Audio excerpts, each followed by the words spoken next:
Bro எப்படி bro நீ அந்த மாதிரி பேசுகிற? நான் நிறைய வாட்டி கவனிச்சிக்கிறேன். எதனா ஒரு டாபிக் பற்றி ஏதோ ஒரு விஷயம் வந்துச்சுன்னா அதை பற்றி நீ எப்படி கண்டினியூவாக பேசுகிற? கேப் விடாத, போர் அடிக்காத, என்னென்னலாம் தலை தோன்றானே அந்த மாதிரிலாம் இல்லாமல் இன்ட்ரெஸ்டிங்காக ஒரு 10-15 நிமிஷம் கண்டினியூஸாக அதை பற்றி எக்ஸ்பிளைன் பண்ணுறது. அப்படியே நீட்டாக நீ சொல்லும் போது எப்படி இருக்குதுன்னா மைண்டில் இமேஜினேஷன் போகுது. அந்த மாதிரி எப்படி எக்ஸ்பிளைன் பண்ணி நீ சொல்கிற? எதனா டிப்ஸ் இருந்தால் சொல்லிக்கொடுறா. சாரி சொல்லுடா ப்ரோ, கற்றுக்கிறேன். நானும் அது மாதிரிலாம் பேசணும்டா. வீட்டில் ஒரே திட்டுறாங்க, 4 பேர்கிட்ட போய் பழகு, சோஷியலாக இரு. ஆனால் எனக்கு சின்ன பிள்ளைந்தே அதெல்லாம் செட்டே ஆகாது. அவங்ககிட்டலாம் எதுக்கு நம்ம பேசுறது? நம்ம வேலை பார்த்தோமா ஆயிடுச்சா, அவ்வளோதான். ஆனால் இப்போ லைஃப்பில் க்ரோ ஆகணும், நெக்ஸ்ட்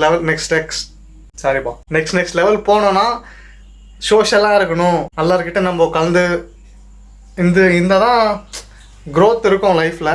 அப்போ தான் அது நம்மளுக்கு நல்லது. நம்மளே தனியாக ஒண்டிக்கட்டையாக இருக்கக்கூடாது. ஏதோ நான் சொல்ல வரேன், புரிஞ்சுக்கோ. அந்த மாதிரி நான் எப்படி கற்றுக்கிறது? ஃபஸ்ட்டு நீ எப்படி அவ்வளோ ஃப்ளூயண்ட்டாக எப்படி நீ பேசுகிற? எதனா ட்ரைனிங் எதுனா கற்றுக்கினா இல்லை எதனா சொல்லி கொடுத்தாங்களா? எதனா பாயிண்ட் என்ன சொல்கிறா அப்படின்னு நான் ஒரு ஃப்ரெண்டை கேட்டேன். ஒருத்தன் ஃப்ரெண்டு இல்லை ப்ரோ, அவன் நல்லா பேசுவான். கேட்டால் அவன் என்ன சொன்னான்னா, அந்த ப்ரோ பேசுறது ஸ்டார்ட் பண்ணுன்னா. நான் கேட்டேன், டேய் பேசுறது இல்லைன்னா நான் எப்படிதான் நீ பேசுகிற அதை கற்றுக்குறான்னா பேசுகிறான்றேன்னா எனக்கு கோவம் வந்துச்சு. அப்புறம் அவன் அத்தை எக்ஸ்பிளைன் பண்ணான். அத்தை விலாவரியாக சொன்னான். எப்படின்னா, இப்போது புதுசாக சைக்கிள் ஓட்டுறத கற்றுக்குறோம். எப்படி கற்றுக்குறோம்?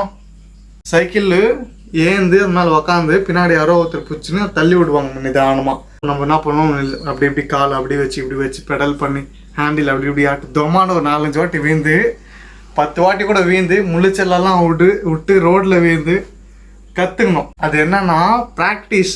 இப்போது பேசுகிறதுலையும் அதே தான். அவன் என்கிட்ட சொன்னது பேசுறது கூட அதே தான்டா. பேசுறதுக்கு இன்னைக்கு பழகு. அது எப்படின்னா, யாரு கூட பேசுறது? இப்போ யாரு கூட பேசுறது? யார் இருக்கிறாங்கோ? ஆனால் என்கிட்ட பேசுகிறான், நான் காத்துனுக்கிறேன் யார் சொல்லுவாங்கன்னா, அவன் என்ன சொன்னான்னா, இப்போ நீ இன்டர் முடிச்சுக்கிற இல்லை டிகிரி முடிச்சுக்கிற, இன்டர் பாஸ் ஆகிட்டேன்னா ஓகே, ஒரு நிறைய இடத்துல ஜாப் வேகன்சி இருக்கும். எங்கன்னா அந்த கால் சென்டரு அந்த மாதிரி இடத்துல என்ன பண்ணுற, அங்கே போய் ஜாயின் ஆகிட்டு பேசுறது ஸ்டார்ட் பண்ணு. கஸ்டமர்ஸ் தானே, அவங்ககிட்ட கண்டிப்பாக பேசணும். அதனால் அங்கே அந்த கால் சென்டரில் சில ரூல்ஸ் இருக்கும். அது புரிஞ்சுக்கின்னு உன் நாலேஜ் யூஸ் பண்ணி நீ பேசு. 1 நாள் 2 நாள் 3 நாள் 10 நாள் 1 மாதம் கூட இல்லை, நீ கண்டினியூஸாக நீ பேசினே இரு. 2 மாதம் ஆகட்டும், 3 மாதம் 4 மாதம் கூட ஆகட்டும். இதுக்கப்புறம் என்ன ஆகும்னா ஆட்டோமேட்டிக்காக உனக்கு அந்த ஃப்ளூயன்சி வந்துடும். நீ பேசும்போது ஏதோ ஒரு டாப்பிக்கு ஒரு வாட்டி நீ எத்தனா அதை பற்றி ஃப்ளூயண்ட்டாக உன்னால் பேச முடியும். ஒருத்தனுக்கு போர் ஆகாமல் நிலையவன் தலை தோன்றான் அந்த மாதிரி இல்லாமல் ஃப்ளூயண்ட்டாக பேச முடியும்னு சொன்னான். இந்த ஐடியா எனக்கு பயங்கரமாக பிடிச்சிச்சு. அதான் நான் தேடினேன். ஓகே, நம்மளுக்கு இது ரொம்ப யூஸ் ஆகும், செட் ஆகும்னு. சென்னையில் ஒரு ஜாப் வேகன்சி இருந்துச்சு. என்னன்னா கால் சென்டர் தான். சிடிசி ஒரு 14,000 - 22,000 அவ்வளோ சிடிசி கொடுக்குறாங்க சேலரி. அப்புறம் என்னன்னா ப்ளஸ் இன்சென்டிவ்ஸ் கூட இருக்குது அதில்.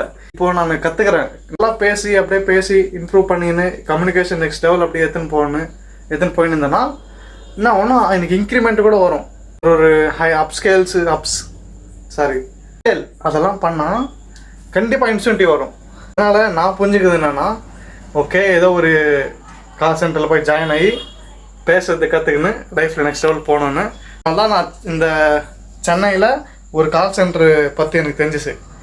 அதுக்கு அப்ளை பண்ணி நான் ஜாயின் ஆகலான்னு இருக்கிறேன். அண்ட் உங்களுக்கும் நான் சொல்கிறேன், நீங்கள் இது மாதிரி உனக்கும் சொல்கிறது அதே தான். ஒருவேளை இது மாதிரி சோஷியலாக பழகுறது உனக்கு தெரியல, பேசுறது சரியாக தெரியலன்னா ஒரு கால் சென்டரு அந்த மாதிரி இடத்துல போயிட்டு ஜாயின் ஆகி கற்றுக்கோ. சொல்கிறது பெஸ்ட் என்னன்னா, சென்னையில் ஒரு கால் சென்டர் இருக்குது. அது அவங்களே ட்ரைனிங் கொடுக்குறாங்க, கஸ்டமர்ஸ் கிட்ட எப்படி பேசணும் ஒன்றான்னு. அதில் நீங்கள் கற்றுக்குன்னு அதுக்கப்புறம் நீ கண்டினியூஸாக அது பண்ணுறதுனால நீயும் நெக்ஸ்ட் லெவலில் பேசலாம். உங்கள் ஃப்ரெண்டு நீ யார் பார்த்து இன்ஸ்பயர் ஆகியோ, நான் பேசுகிறேன்டா இவனு, உனக்குன்னா நீ ஹையஸ்ட்டாக போகலாம்.